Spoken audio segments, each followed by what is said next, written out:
Welcome to a live edition of the On Friar podcast, Oggi's Mission Valley. Great to be out here. It's a beautiful San Diego day. The Padres are playing baseball, a lot to be excited about. And we're here with some of our friends, Darnay Tripp, Derek Togerson, and I want to give these guys a proper introduction in a moment. But first, want to say thank you to the fine folks at Oggi's in Mission Valley for all that they do for the On Friar podcast and for NBC 7. And Derek Togerson, good to be with you. We're used to seeing each other like in our little computer. It's weird, right? We haven't done this in person in a while. A very long time. Nice to see you again. I forgot how tall you are. I know. Likewise, I forgot how good shape that you keep yourself in. It makes me feel bad about myself.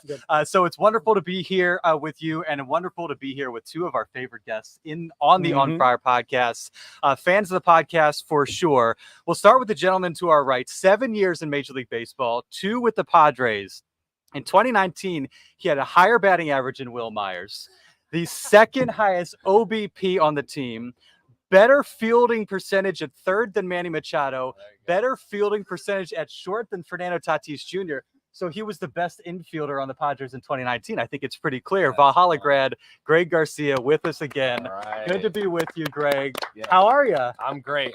Yeah, when I got your text to come on this, it was a no-brainer for me. I always love jumping on, talking baseball with you, talking Padre baseball. So happy to be here. All is well with me. And looking forward to this. Glad to hear it. And I forgot to mention, played for Mike Shildt at various levels. Like, he managed you all over, right? Yeah, he was my first professional manager in rookie ball, Johnson City, Tennessee. So, and I can honestly say he has not changed since that day. So he's the same guy that he was managing that Johnson City rookie ball team. Padres are lucky to have him. I think we're going to have a great season with him at the helm, and just looking forward to kind of watching the season go on. He just has a slightly nicer car now. Yeah, it's slightly nicer car, but he's still the same guy. He's he's a baseball rat and knows a lot about the game, so he'll be good for the Pods. I keep asking you, like, when are we going to hear about you getting added to the staff? Yeah. You know the guys, you know the manager, you obviously know the city. It just feels like a perfect fit. There was some opportunity right when I got done playing to stay in the game, and I'd be lying if I said I didn't think about it, but obviously I was just telling you, I'm working right across the street over here at Rancho Mesa Insurance. It's a family business for us, and really happy there, and being able to do things like being the manager for my 5-year-old daughter's softball team. That's stuff I wouldn't be able to do if I was still in the game, but definitely baseball, still following the Padres, following the game, but I'm happy where I'm at. It's called being a ringer. Yeah, exactly. But you're getting your first taste of coaching experience, so it's on the resume now. It is on the resume. So it's there. It is on the Mike Shilt's got your number. Yes. Shilty, hit him up. He'd be a great addition to any staff. Bernie Wilson, from one East County legend to another. Everybody knows the bro, Bernie Wilson, and you just celebrated your 40th anniversary with the AP. Yes, I did. That's pretty amazing. Hats off. Makes me old. Thank you, bro. What a career that you've had. And 91 is when you got to San Diego. Do I have that right? Yes, correct. What a ride you've had. Oh, yeah, exactly. No championships, but hey, what the heck? So let's talk about the Chargers. They're gone. Well, Bern, you've been on with us a bunch of times, and everybody loves your unfiltered take. And I think unfiltered is also like how you like some of your beers. I do, yeah. But you've been with us, and you've heard us talk about Oggi's and this and that. We've been promising you beers for the longest time. Do they have a hazy? And so here's the Oggi's beer list. Awesome, bro. We'll let you peruse. We'll get one of our folks to get you a beer and have a good old time. Appreciate it, bro. So you take your time over there. I know you were up bright and early watching some of these games. I did it for the first one. I DVR'd it for the Thursday game. And so you were the problem. I was part of the problem, yes. It was easy to stay asleep that first game. I kept wanting to nod off. I don't think anybody had that trouble the second one, though, which was a nice palate cleanser after kind of a bummer to start the season in the Seoul Series. Yeah, well, they needed that. They needed that in a bad way. I think, and Greg, you've been on the other side of some of these Dodger-Padres games where it looks like the Padres have them, and then slowly, surely the Dodgers chip away, and they chip away, and then they tie, and then they take the lead, and then San Diego can't get back into it. To watch this ball club we have here in San Diego, not just keep them at bay, but then get the knockout blow for Manny in the 9th inning. That is so rare that we see that in this. I'm going to go and call it a rivalry, for lack of a better phrase. Y'all can debate that all you want. But in this long time series between these two Southern California franchises, it was really encouraging to me to see them not just get the lead, but stave off the comeback and keep the lead and then pull away at the end. It was like watching Secretariat, like somebody's going to try and challenge him. Oh, hell no, I'm gone at the end. Great. When you see a team do that and they have that knockout blow, that Mike Tyson land the right hand at the end of a game, what does that mean for a ball club, and how different is it to see that? I know it's the second game of the year, but just to see that, how encouraged should we be right now? Yeah, because I'm delirious after getting no sleep, so I'm just going to keep on talking. Yeah, that with that game, this morning or whatever you want to call it, it was kind of a back and forth deal, and the Dodgers just didn't seem to quit, and that's what you expect out of a good team, and you'll get that out of them all year. You can bet on it. Yeah, 100%. And those games are always going to be high intensity, like they were. But I thought, Manny's home run in the bottom of the 8th there really is something that you needed. We needed that cushion getting into the 9th inning with that 3-run lead now. And that at bat with Manny was so great. And I just saw kind of the highlights. It's amazing what elite hitters do to horrible pitches. Because I've had that same pitch many times in my career, and maybe I've gotten a couple singles, maybe a double if I'm lucky. But these elite guys, they do not miss that, and it's uncanny how often they do damage on pitches like that. That ball was center cut, I think at 85 or something like that. And he hit it Pyeongchang. Yeah, it was. Oh my goodness! And the best call was, if you guys heard the radio call from Tony Gwynn, he gave like right when he hit it. It was one of those that was just like, my goodness, almost left the stadium. So yeah, big homer there to kind of settle the ship. And a great win to get 1-1 to split that series. Yeah, no doubt. And I think, scoring 15 runs, you probably feel like you have a pretty good chance. Yep. But they needed that towards the end of the game. That was another one of those games that could have gone any way. And we saw what happened last year where they're in those situations. To have that kind of nail in the coffin was super important. Did you make up your mind, Vern? Yes, I'm going with the Carl Strauss Boat Shoes IPA. So sort of gets a whole bunch of themes if we nailed could, all if we at could once. get a Carl Strauss Boat Shoes Fernando, my IPA guy, for Bernie Wilson. Fernando, my guy. Okay, Thank you, good, bro. good. And Fernando, my guy, texted me, and I texted him back. Perfect. Bernie, what do you think the vibes are like after the trip to international trip, some bonding time together? Obviously, there's a lot of like off the field stuff that they're having to do. Not your normal road trip, not your normal start to the season, some highs and lows. What do you think that flight is from Seoul back to San Diego? No, I'm sure it's happy. In fact, I saw Joe Musgrove, another East County legend, posted a picture, lots of smiles, but certainly it helps. Thank you, Fernando. On Friar producer Fernando Ramirez, ladies and gentlemen. Thank you very much. Cheers, everybody, and thanks. Quite tasty. It's great. It's one win, but they need to find a vibe for the whole season. I'm, me, Mr. Well, not doom and gloom, but I prefer to. People call me negative. I call it honesty. Mm-hmm. You're honestly negative, Bert. Thank you. Sean Merriman once told me there was a party for Tony Gwynn the summer he went into the Hall of Fame, and there's a big party down on the field at Qualcomm, and they had those upright tables. I don't know what it's called, but my wife and me and some other people, and Sean Merriman was at our table, and he said, Bernie's the most negative guy I've ever met. And he said it just so straightforward and awesome. I was like, thank you. I appreciate that. He's a big man to say that. He's a big man. But the fact in many that, ways. He didn't hit me in the mouth too, it says, but last year was a flop on the field. There was so much stuff swirling around the off the record, anonymous source stuff with dysfunction, lack of leadership. You think that's got to change if they're going to go anywhere, and they're probably on the right track. There have been some changes on the roster. One of them people can figure out. There was some stuff that was not reported last year that it's about somebody who's in the Bronx now. Correct. Okay. Yes. Right. But you have to AP prefers to do its reporting on the record. Yes. But that's the problem. Too many people in this game. A lot of it's self-preservation, but a lot of it's just flat out cowardice. If you have something to say, say it. Like teammates who don't think Manny's a leader, go talk to Manny. Or are you afraid to do so? Maybe that's not Manny's gig.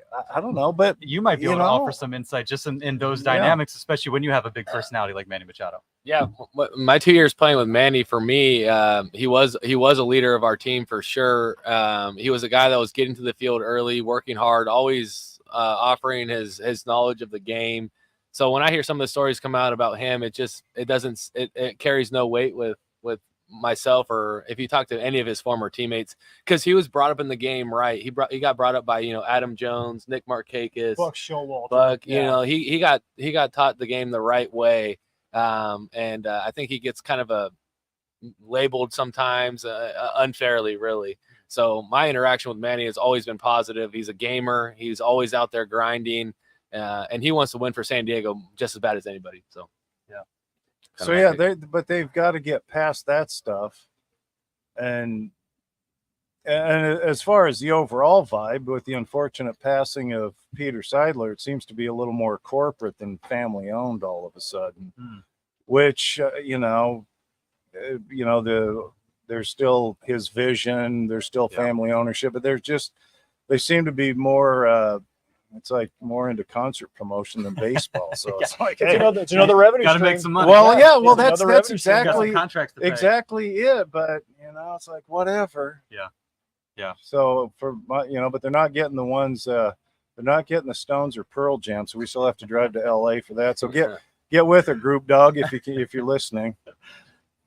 Greg, when you come into a season and it's on the heels of a disappointing season, like you just laid out, you and I were talking beforehand from, perspective of fans, outsiders, it's easy to kind of apply some of that disappointment to everything you see going forward, even if it's game one of 162 and like there's so many opportunities for this team to define itself.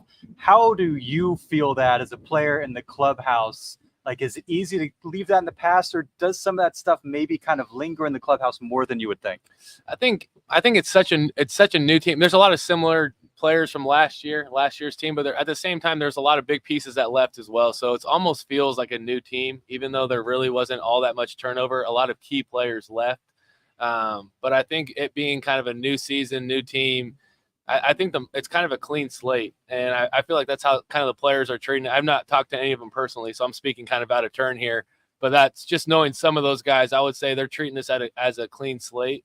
And I kind of like the addition of like the Jackson Merrill getting an opportunity and bringing like a little bit of a spark to this team, maybe a Fernando circa 2019 2.0 type of deal, right? Where you're getting a young guy an opportunity who maybe is a couple years away, from years past of getting to the big leagues, but getting a shot early now. And had 2 hits last night, almost hit a homer. Mm-hmm. So that's a dangerous combination when you get a young kid who's electric like him, playing well, playing with confidence. I know he has a great relationship with Mike Shildt, and Mike does a great job with player development. So no surprise there, kind of the start he's off to. But yeah, I would consider it a clean slate for the team, and I have good feelings about this team. I'm the opposite, right? I'm always thinking positively. I know the game of baseball is so hard. And I just think it's so great now with San Diego has so much interest in this team. Obviously, after the Chargers left, and now what we got going on with San Diego State men's basketball. But I mean, the Padres are it, and this city's starving for a winner. And I think we have the pieces in place to do it. So it'll be a fun ride for sure. Well, let's keep going with Shildt. You obviously know him very well. You've known him for a very long time. He said something after the game today. He said this is an identity builder. This is one of those games that when you win games like this, it kind of shows you this is not who we want to be. This is who we are. Yeah. And sometimes you become who you want to be, and you're a really good, dangerous baseball team. When he says things like that, identity builder, what does that really mean from the mouth of Mike Shildt? Kind of interpret that for us. Yeah, I think for me, how I would interpret that is maybe teams in the past are losing teams. They score 5 runs in the first and the Dodgers come back. And I think maybe bad teams or bad clubs might kind of just say, oh, here we go again. We scored, our pitchers aren't putting up zeros, and or vice versa. If there's a game where you lost 3-1 and maybe the pitchers are feeling like, man, this offense, we were 0 for 10 with runners in scoring position, But I think what Mike is trying to say there is like, no, this team is different. When maybe the pitchers don't have their best stuff that day, okay, offensively, we need to pick this thing up. We need to find a way to get this win, no matter what it looks like. If it's 15-11 or 1-0, it's about getting wins for the team. And I think that's what good teams do. They pick each other up because Joe's not going to have his best stuff every start. Same like Manny is not going to have his best game every time he gets into that batter's box. but it's about picking each other up. And I thought they were able to do that in the second game. I mean, the first game to me is such a wash because of the random play with Jake with it going through his glove. So I had that down. I wanted to ask you about Man. that because, again, you can offer unique insight because that is one of the tools of the job. What did you make of that? And are you testing the thing? I mean, we see you guys doing this all the time. Every time he catches the ball in the infield, he's testing the glove. yeah, You can't. It looked from where it broke. It was underneath another piece of leather. There were rawhide strings that go in there, and the strings broke. I've seen that happen maybe 3 times from Little League to the major leagues, maybe 3 times. And it's not like the ball got scorched. right. It was 88 miles an hour. He takes harder throws from Manny. Yeah, that and again, and I think the way we came out the second game and how we won that game, it shows that because it would have been very easy after that game how we ended up losing that game with the ball going through Jake's glove on a softly hit ground ball.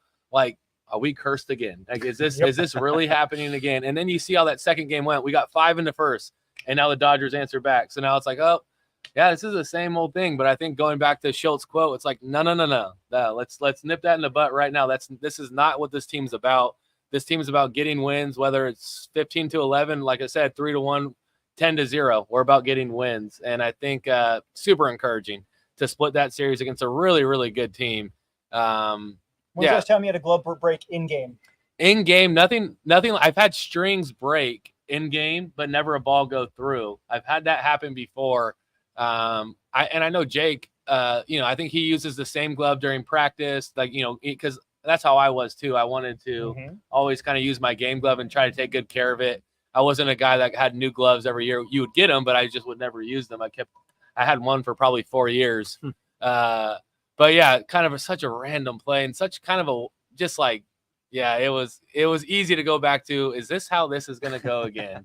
But, credit to that team and everybody in that locker room for coming out the second day and having a game that they did. Yeah, because not only does that only happen to the Padres, it only happes to the Padres against the Dodgers in the 8th inning. I think it's happened against the Marlins on a Tuesday in June in the 2nd inning. Right. That's only how that has to happen. No, not at all. Bernd, these kind of felt like an extension of spring training games. I guess we're trying to figure out what do we do with these results, especially, Joe kind of struggling a little bit. He kind of had an uneven spring, didn't get a whole lot of game experience. When he did, it wasn't as good as he would like it to be. Michael King did some good things, gave up some contact, gave up a few runs as well. But I'm trying to figure out how much we can really put into what we saw the last 2 days in Seoul as it projects ahead. Well, first of all, I've never seen a 3 a.m. spring training game. And I watch portions of each game, but I'm not a 3 a.m. guy. I haven't been since I was a Kappa Sig at Idaho in 1979 and 80. But I think it's a regular season win or a regular season loss and a win. Yeah. I missed the glove thing because I was in and out of consciousness. I had the TV on, but was dozing. Missed Manny's home run, but I've seen the replays. Yeah, sure. But I think what stood out, and like Greg said, I mean, it's a credit to them that they came back and put a whooping on the $300 million pitcher. Yeah, did they ever? And I maybe this is more big picture, but maybe I know Joe Musgrove said something in spring training. They need to do a better job of identifying earlier what their identity is. Last year, I think they were under so much pressure with the staggering contracts, the open talk of World Series. I still remember, the Fan Fest was so off the charts. I mean, in a good way. Yeah. I mean, you rarely see that kind of enthusiasm, but at the fan forum, a kid asked Tatis who they wanted to play in the World Series. Now, if I ask that question, they're going to tell me to get the heck out of the clubhouse. We're not, but a kid, you don't say that to a kid. And I think Bebo said Astros or somebody. But I just think it was so in their head that there was so much pressure, these big contracts, the big egos. I mean, let's face it, these guys there's a healthy amount of ego that comes with those. What are they, 9-figure contracts? I wasn't a math major, but it's hard to count that high. And God bless Peter Seidler. He was talking about a parade.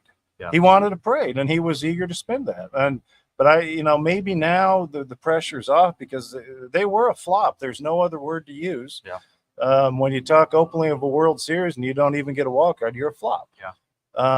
And maybe the pressure's off and they can just go out and play baseball. And maybe that's what we saw last night, or at least, people who actually, wasn't it like 3 hours and 40 minutes? Oh, or they something told the awful? clock, the pitch clock to go to hell. Yeah, it was but a I long mean, game. From the It was a little long game. from the little I saw in the few highlights, maybe it's early still, as Boach would say, a lot of ball still to be played. Yes. But maybe they're just playing a little different way this year, and maybe that was the first sign of it. Yeah. Big picture. They're coming off last year, the NLDS, where they beat the Dodgers, finally slayed the dragon, as we heard of dozens upon dozens of times. They're expected to contend with and surpass the Dodgers in the National League West. Doesn't happen. This year, nobody on the planet's under the illusion that anybody's going to catch the Dodgers in the West. Does that then maybe make this team a little bit more dangerous because they're not expected to win the division? They're expected to win 87, 88 games, while LA is supposed to win 115, 116 and challenge the Mariners in the single season wins record. Mm-hmm. Does that then just say, hey, all we have to do, we don't have to win the division. We're not going to anyway. We got to get a wild. We got to fish top 6 in the National League, get a wild card, and that's when they'll get those guys up top. Does that make them play a little bit looser? Yeah, I think so. I think that definitely could help. I think there's some merit to that for sure. And, what I wouldn't count on is the Dodgers having a flop season. They got too many good leaders in that clubhouse. Why spoiling Bernie's vibe, man? No, the Dodgers not having a flop because I think expectations are high for that team, but they have a good core there. But yeah, like you were saying, maybe the Padres are flying a little bit under the radar. Probably not to people here in San Diego, but maybe nationally. And for that reason, maybe they can go out there and play a little bit more loose, a little bit more just kind of have fun. But again, I think it's in infusions of guys, younger players like the Jackson Merrills, was it Grandpa Lee, right? Yeah. These other kids that are getting a chance, mixing those guys in with some of the best players in the world, with the Manny Machados, the Xander Bogaerts, the Jake Cronenworths, the Tatises. I think it's a nice combination. So it's a recipe for success, in my opinion. I'm looking forward to it. I'll add on to what you just said, because AP, we cover the winner. We write from the winning angle, which meant I spent a lot of time in the Dodger clubhouse at Petco Park last year. And you're right, Greg. They have chemistry, real chemistry. They have real leaders. Mookie and Freddie. Mm-hmm. And I think Will Smith is like the silent assassin. I would not mess with that guy. Jason Hayward, too. And I just think that if somebody strays, they're going to have a talking to or get yanked back into the circle. But it's just, I saw him, like on Getaway, there's some stupid golf arcade type game. They're all sitting around there watching Freddie pick a course, and they seem to have fun together. And Doc Roberts has mentioned that. And maybe that was one thing that was missing from the Padres last year, that they could learn a lesson from the Dragon. 26 guys, 26 caps. Exactly, or 26 tables for one. Right. How do you think Shildt will handle that? Because I think we all, we enjoyed covering Bob Melvin. I think I had a lot of respect for him. For whatever reason, he just couldn't find that button last year. And I think we're all a little bit flummoxed still in terms of like what happened. Shildt, different guy, different perspective, different personality, different level of experience, maybe not the same cachet that Melvin had. But seems to still have kind of that hunger and drive going back to the humble minor league days. How do you see him kind of navigating and steering this clubhouse? Yeah, I think Shilt's a guy for me that was always a player's coach, meaning he was going to treat you right. He was going to be fair with you, and he was going to be open with you.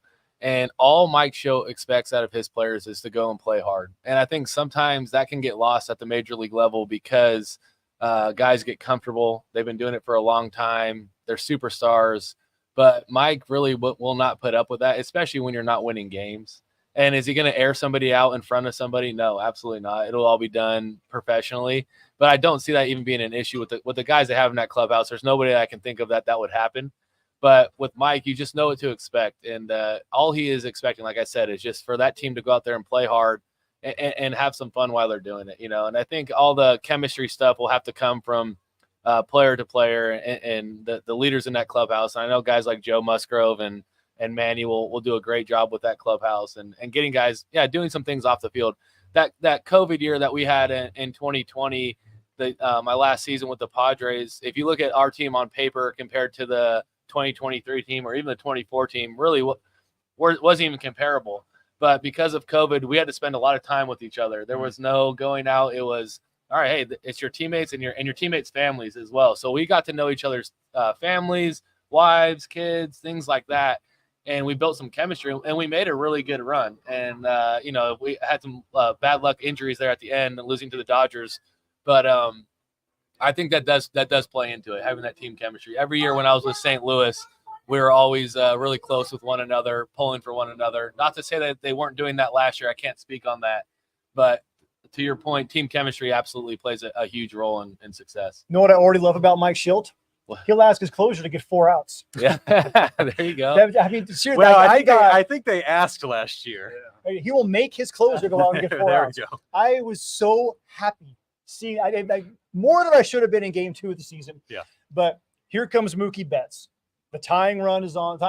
He becomes the tying run, Right. and you go out and get Robert Suarez and his 100-mile-an-hour heater Yep. to get you a 4-out save because that's what the team needs in that moment. Yeah. That would have never happened with Josh Hader was here. And then Suarez goes out. He does a pretty good job. Gets Mookie to get the ground ball, the run scored. It's just one of those seeing eye kind of things. Yep. Then he gets Shohei to ground out, and then he just mows through the Dodgers in the ninth inning with 2 punch outs. Yep. It was incredible to see him because he had been great in the 8th inning, maybe not so much in the closing role, to go out and shut down arguably the best lineup, maybe outside the Braves, in Major League Baseball in his first shot at it this year. That made me think, okay, this truly is a new era. This truly is a new Padres team. Just the ability to ask your guy to go out and, hey, go out and get me 4. And your dude goes, all right, let's do this. And take me back to 2022 NLCS. You got left-handed Bryce Harper sitting right there, and Josh Hader won't go out for a 4-out save. And now to see it in game 2 of the season, this is a whole new thing. Well, Derek, remember how pained Bomel's explanation was? Yes, the day when they got eliminated, the day after we had the wrap-up press conference, and it was just this pained expression or explanation on what was going on. He should have just come out and say, our closer doesn't want to get 4 outs. He wants to get 3 outs. If he would have just said that, it would have been a lot.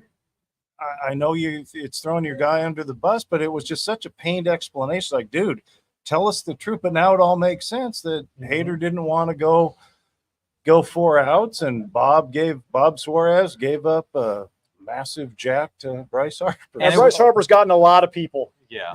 There's no shame in giving up a home run to Bryce Harper. And it was, not just the end of it was the end of last season as well, where Bob was asked about Josh Hader in different situations, and you could tell he's kind of gritting his teeth, trying to do the right thing and not sell out his guy, but you can tell that this is kind of out of his hands. And going back to your point about, a slugger that might be in pinstripes right now, another guy, star, big personality who you need that might not be kind of pulling the rope in the same direction, and that kind of can contribute to some of the clubhouse things. Do we have to let you go, Greg? No. You got somewhere to be? All right, just want to make sure. No, I just want to make sure you didn't have a deadline here. I'm good. You mean when I said last year that Juan Soto might be a chemistry problem and people didn't like that I was right? Yeah. Yes, you were right. Yeah. Okay. Just checking. Is that on the record? Or? It's on the record. Okay. Yeah. Okay. Good. Yeah, it's on the record. Yeah. You've brought up Murrow a couple times. Mm-hmm. What have you noticed about him? Because the confidence is there, the physicality, athleticism, all that. He looks already really comfortable in center. Looks good. I think 35 at bats, 3 strikeouts in the spring, which is just crazy. And he's scorching baseballs right now. There was some kind of consternation about whether or not this is a good idea for him. So far, it's looked like a pretty good idea.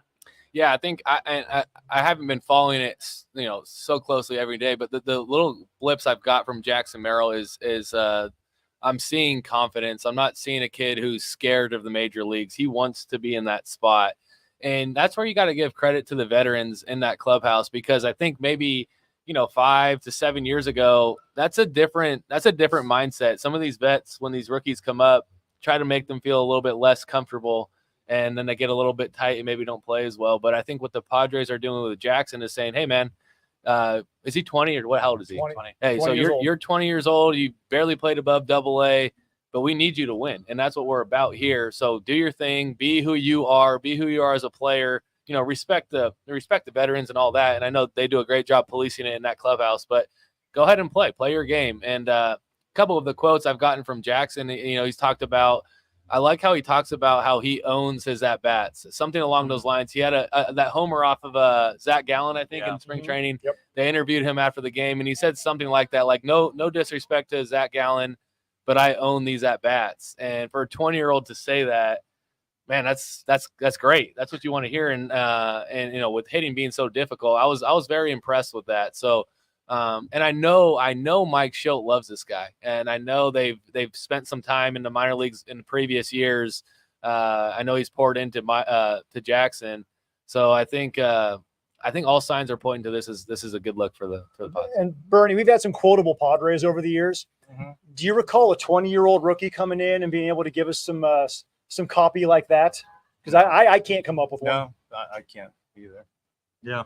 Who'd be on the all quote team for the Padres in the time you've covered them? As a 20-year-old or any in general? Probably, Tony Gwynn. He was sitting in the dugout at 4:00 every afternoon. Mm-hmm. He knew that we had a job to do. He respected us. We loved and respected him, and he was there to talk, whether it was about movies, food, baseball. PV was another one. Greg Maddux was hilarious. Most of the stuff Greg Maddux said, I couldn't repeat in a frat house, let alone sitting here on a family podcast. Maddux is one of the funniest human beings, but his David Wells said of him, he had a silent sickness. And but he was just hilarious. But as far as quotable, he had this routine where he'd be incredibly boring for the TV guys. Mm-hmm. Then you guys would clear out, yeah. and the ball scribes would swoop in, and he'd start telling jokes and things like that. But Gwynn, PV, Boomer Wells, yep, absolutely awesome. Nevin, as you can see, I'm drifting more old school. Yeah. But Tatis has good perspectives. Yeah. Manny doesn't necessarily like the press, but I respect that. You got to give guys their space. If they don't like us, that's fine. We're not offended in the slightest. That's a saying in the Godfather. It's not personal, it's business or whatever. But he comes up with some good stuff. But Tatis usually has some good some good insights. Yeah, one-liners and that delivery, the island delivery. He's just a very smooth operator. So. Yes. I feel a little bit rude, Greg. I didn't offer you. Do you want? No, okay, so I just want to make sure. Okay, all right, cool. Can you remember a time where like you're in the clubhouse and somebody's asking you something, and you're like, I can't. I think like saying I can't answer that, or no, where the dynamics were a little bit off. Maybe you're a little frustrated. Maybe you're going through a stretch or something like that. It was probably me. No. What did Derek say to upset you? Yeah, no. The media was always really good to me, and again, I try to keep it very much professional. But I know everyone has a job to do, so I don't have any. Nobody really talked to me. Like, let's be honest. I mean, nobody's coming over talking to me, so that's good. But no, I don't have any crazy stories or anything like that. And like I said, I always had a good relationship with everyone in the media. What was it? Something you saw in a clubhouse that you probably shouldn't repeat, but nobody's listening anyway. So go ahead and tell us. Tell us like a wild thing. You're going, whoa, man. Wow. I didn't think I'd see that happen. I don't. God, there's stuff that has to stay in the clubhouse. I don't even know. You're putting me too much on the spot here. If I had some time to think about it, that I could think of something that's appropriate enough to say on this. Does it top? I heard somebody tell me a story that Randy Myers, not when he was at the Padres, he was at a different club, brought a live grenade into the clubhouse on a day the president was visiting. Oh my! No, I don't. And the Secret Service dogs found it, and he had no idea the president was visiting, and then also did not know why someone would take his live grenade from him. Oh my gosh! No, that was Randy Myers, right? Oh yeah, he was a nutcase. Oh, Greg, you being an East County guy, did you ever hear the story about Brian Giles and the bagels? No. Okay. All right. I'll tell you. No longer family podcast. That might be maybe a bonus. True story. Yeah, off the air. Yeah. That'll be on the post midnight podcast. East County Unplugged. It was cinnamon raisin bagel. Probably. I heard about some Call of Duty games in 2020. Were you in on that? I was not. No, my video games. I stopped playing video games in college. I was not good at any of them, and I got over it. But it's big. I mean, I heard Profar. I know he's big into it, and I know Manny were playing on the flight. I think they were the guys playing a lot in 2020. They get their teams together, and I think Haas was getting in on that a little bit as well, but I'm not good at it, so I'm like I'm not gonna play that stuff. So yeah, no, I didn't do anything like that. But you had mentioned, and I feel like we'd be remiss not to mention, especially given what's coming up on Saturday, the celebration of life of Peter Seidler. And, you know, he's going to be such a big part of the season. You know, we'll see his initials, you know, on their jerseys through the course of the year, and obviously what he means to the fan base and just the direction, the vision of the team, and the desire to do something special for him. When you think about Peter Seidler, I don't know if you'll be there on Saturday, but certainly I'm sure he'll come to mind often this season for you. What comes rushing back when you think of him and the time that you shared with him and the interactions you had? Yeah, I'll be there. I think just his honesty and his exuberance. And, you know, the man had a great history growing up in the Dodger organization as a third generation member of one of the most important baseball families in history. He had perspective. I mean, you have to, you know, I realized it sort of a little after the fact. I should have tapped into it even before he became the control person or the majority owner, whatever the term was. But I mean, you know, I grew up in the sticks of Idaho, but the Dodgers had their AAA team in Spokane. So we got to see some hella players come through there sort in of the early 70s. And I'm going to go ahead and say it. If I weren't a journalist in San Diego, I'd be a Dodger fan because of that early influence. Didn't see Sandy Koufax pitch, but I saw him in a Dodger uniform as an active player, which shows you how old I am. But, you know, Peter, he had cachet, he had passion, and he was willing to spend money.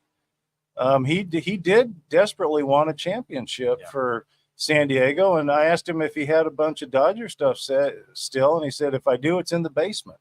I don't have any of it displayed. It's in the basement. And I mean, yeah, that's a heck of a family to be from.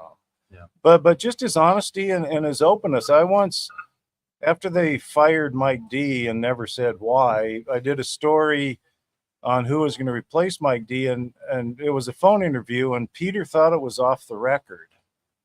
And he never used those words. And so I wrote this story, and I get a call about an hour later. He goes, Bernie, that was supposed to be off the record. I said, you never said that. It's like, dude, this is my first rodeo. And when I take notes, I'm very careful to OR, you know, whatever, shorthand for off the record. And I said, you did not say that. And he said, okay, if you say I didn't, then I guess I didn't. And you move on. And we still had a great relationship, as opposed to the team that used to be located up Murphy Canyon a little bit. Boy, if you did something like that, you're on the permanent no-fly list with those guys. Absolutely. But no, he was just a great human being. He was a grown-up. He was. Yeah. And, you know, he could handle stuff. He, you know, it's just really sad. In fact, one fun story is when the Yankees were in town, I can't remember, it's been 5, 6, 7 years ago, he was standing by third base during BP talking to Reggie Jackson. He knew Reggie from the Dodger game and still talked to him, even though Reggie hit 3 home runs against the Dodgers in, well, it's a blur, 77, 78, one of those 2 years. People don't realize he also hit one in the first inning of the next game, so it was 4 straight swings. Yeah, they just smoked the Dodgers. But he called me over and introduced me to Reggie, and that was just so kind of him. He didn't have to do that. And I had our youngest son, who at the time was playing high school baseball, with me to run quotes, and so I introduced. So Peter he introduced me to Reggie, and then I introduced Reggie to my son, and I took a picture of my son and Reggie, and my son started putting his arm around Reggie, and Reggie's looking at him like, you don't touch Reggie. So that, you know, but that was because of Peter. That my kid got that moment with Red Giroux, and that's just the kind of guy he was. He didn't have to do that. He could have just said, hey, I'm talking to Reggie. Why don't you riff-raff, you know, go drink free Coke and eat free hot dogs up in the press box, and I'll take care of you later. But that, again, that was him. Yeah. So, yeah. And that love of San Diego and the community, that was real. Mm-hmm. It really was. I remember being on the field after the NLDS win over the Dodgers and grabbing him. I said, boy, Peter, this is, like, what are you thinking right now? And he turns around and he says, all these people right back here, I'm happy for them.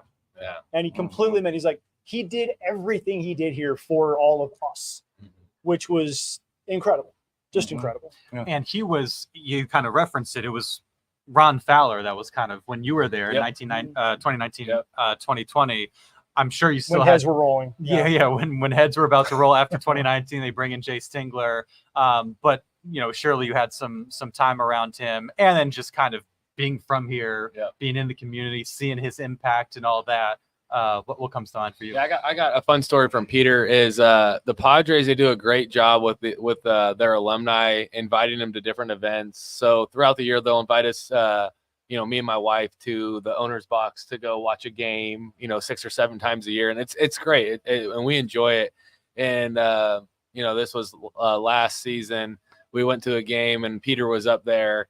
And I'm like, there's no way Peter remembers me. Like, I'm only a couple years removed, but I'm still like, there's no chance. So I was like, all right, let's get this elephant out of the room, make sure he knows that I used to play for him and everything like that.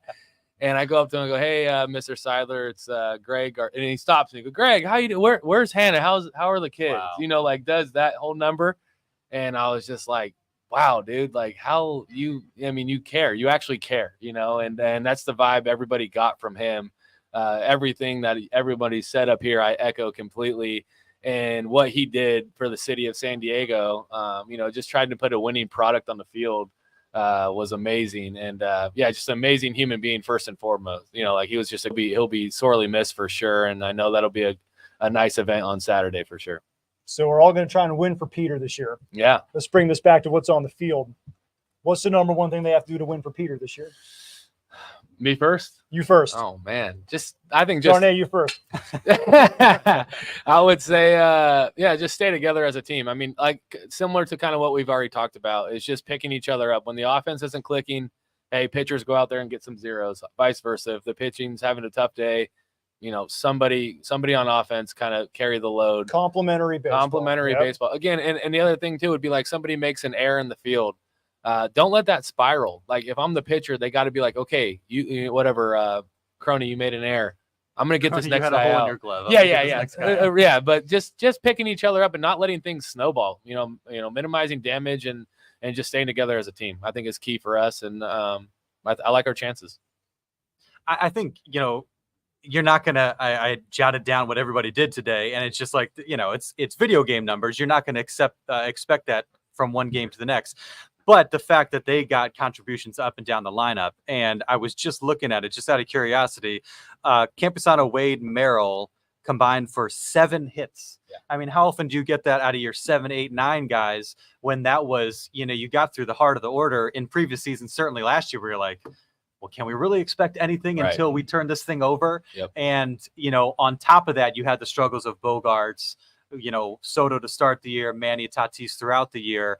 So I think just getting contributions from different guys in different spots of the lineup and, particularly from those stars looking a bit more like themselves.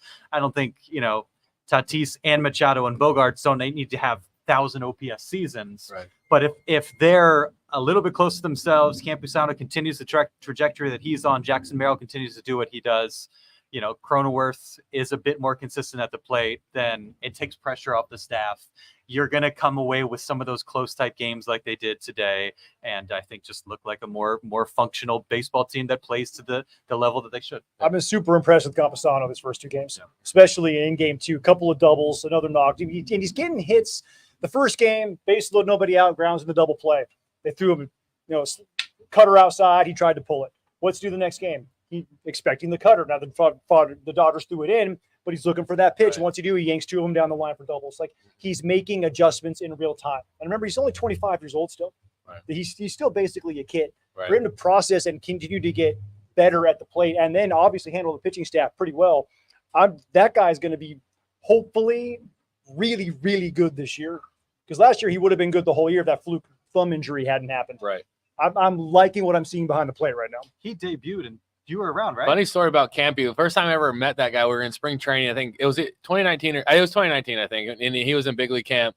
And he's a big dude, and he's in the cage hitting. And I'm talking to, I think, Damian Easley at the time, and he's like, hey, watch this kid hit. And I'm like, dang. He's like, it's different.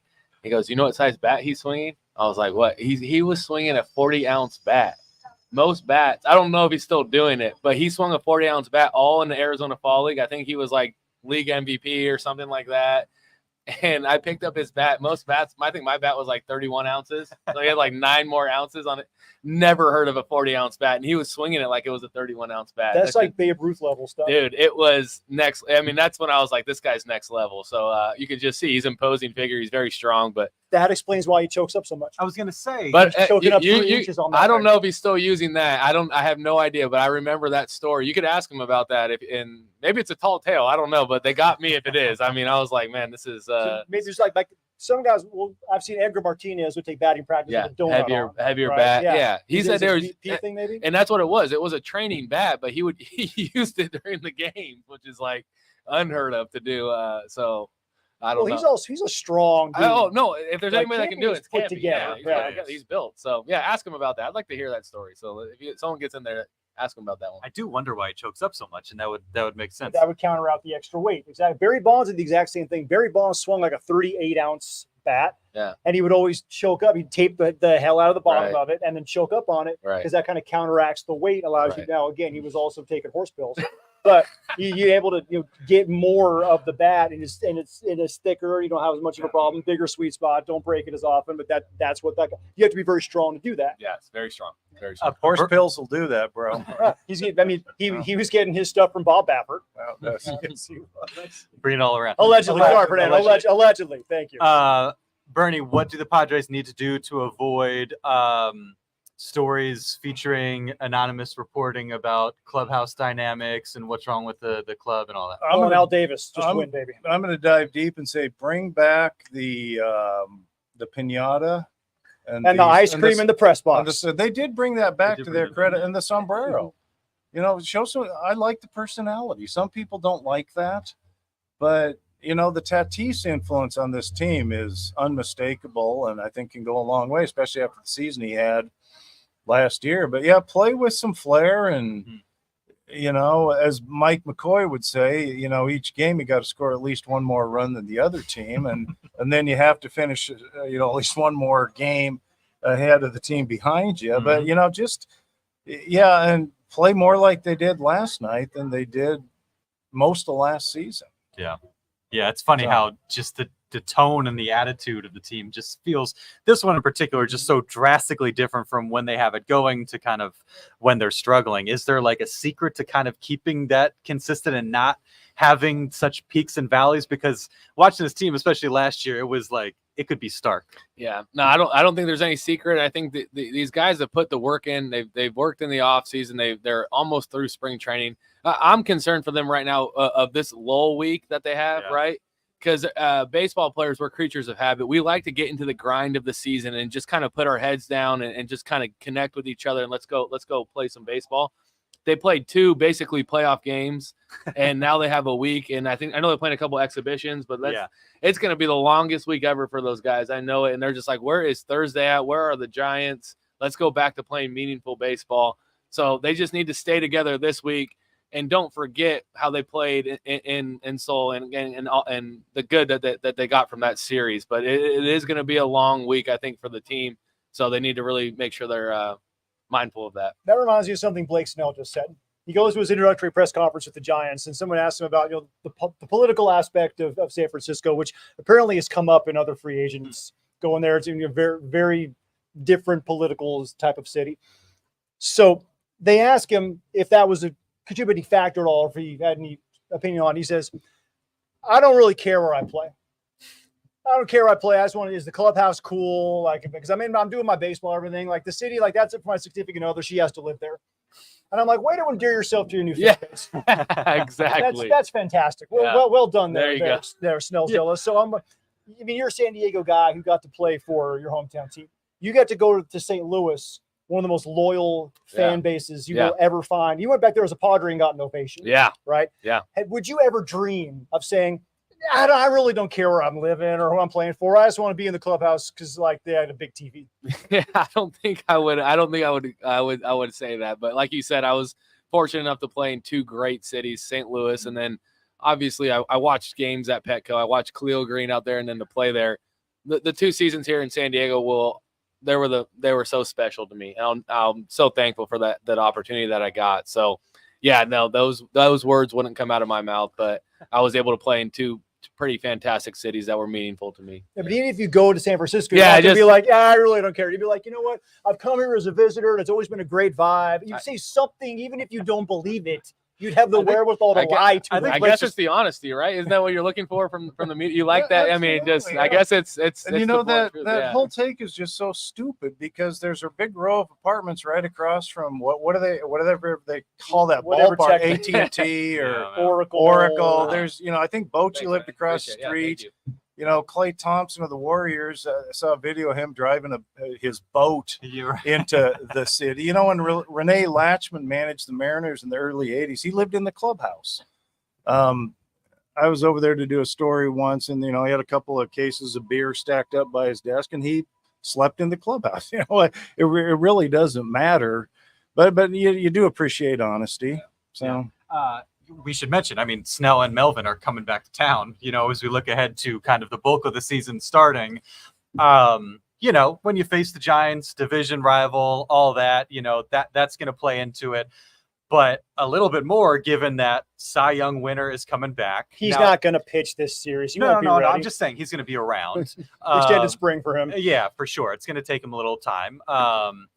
But bigger than that, the Bob Melvin situation. And I expect a big scrum of us to be in the dugout, before Thursday, in the morning before the afternoon start. What do you expect that to be like? What do you expect to hear from Melvin, having spent some time and, just knowing what kind of about the dynamics and the situation that led to his exit? I expect it to be a cluster like opening day usually is. I prefer Tony Gwynn opening day, which is the second home game when all the riffraff and the blue hairs and the fair hairs and the front runners aren't there. Guys actually it's us grinders at that point. The grinders show up, and Tony Gwynn used to take note of who was there on the second home game, and thus it's Tony Gwynn opening day. Bob's been around forever. He'll say what he said and what he said before. I don't think there's going to be any revelations. He's going to get heavily booed during introductions, which is fine. Fans can do whatever they want. I don't think it's, certainly he's not going to be afraid to show his face. But I just don't think there's anything new to say on that situation. Yeah. It was poorly handled in a lot of ways. And it happened, and a lot of people blame Bomel. Some people blame AJ Preller. Whatever. We've all survived until now, and he'll be fine.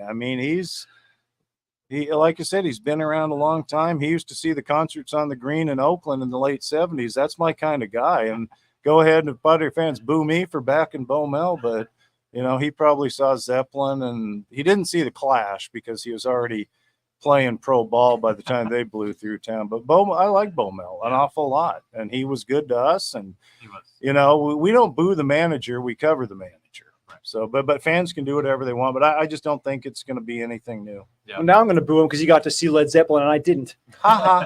That's what being old means. Yeah. And the Clash. Did you see the Clash? Haven't seen the Clash. Okay, but Zeppelin was where we had that long discussion. Zeppelin, 1980. They stopped making music. Who, the Clash? No, Zeppelon. Oh well, yeah, because their drummer died. Yeah. 40 shots of vodka will do that. Wow. That's. Allegedly.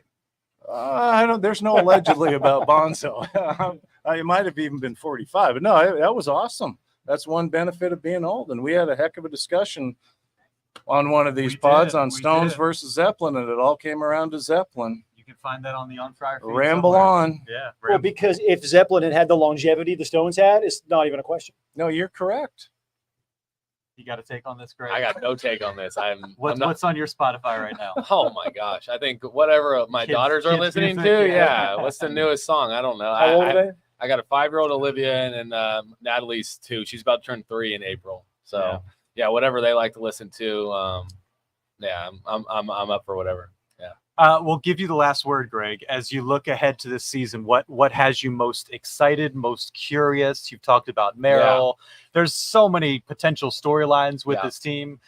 Just speaking as a fan, or maybe somebody who's a bit more connected, what are you going to be really kind of locked in on? Yeah, I think it's going to be an exciting season because the National League West is loaded. It's loaded. There you go. Loaded. Yeah, I mean, just really good teams, and that's exciting for fans because every week that we have a in-division team coming here minus the Rockies, it's going to be a really, really good series. And I think playing it in a tough division, if you do get into the playoffs, is only going to help you because when you get to the playoffs, you're only playing good caliber teams. And I think by being in a tough division, it's going to set us up for more success once we do get into the playoffs. And yeah, like kind of just bringing everything back together, just a combination of a few different things with the great veterans that they have in that clubhouse, bringing in a guy like Mike Shildt and kind of what he's about and where he just wins. That guy just wins. He finds ways to win no matter where he's at. And then the influx of some of this young Padre talent playing with confidence. I think those three things have me really excited for the season. I'll be tuning in quite a bit and really looking forward to it. And we'll see you in the clubhouse when Shildt finally brings you on board. That's right. That's right. Thank you, Greg. Yeah. Thank you, Bern. Thanks Always for a the pleasure beer. to be with you guys. Yep. Thanks to Oggi's for hosting us and all the support. Thanks to the NBC7 crew that came in and helped out with the event as well. And to the hundreds of people that came out to see us today on this Sell beautiful out. San Diego Sell day. out. Y'all Thank- can't see it. The crowd, the camera's It's fixed. massive. Yeah. It is massive. Avoid Mission Valley at all costs right now. it- Traffic getting out of here is going to be a nightmare. I'm emotional That's just why I staring took out into the this crowd. trolley. I'm getting on the green line and going back to the God's country. So out you're there. you're not driving, so we That- need to that's get why I Bernie a had a beer. refill for sure. Yeah, I'm green lining it today, baby. Of course, we'll be with you every Thursday on Friar Podcast, finding your podcast feed, and also on YouTube as well. We doing one on opening day next week?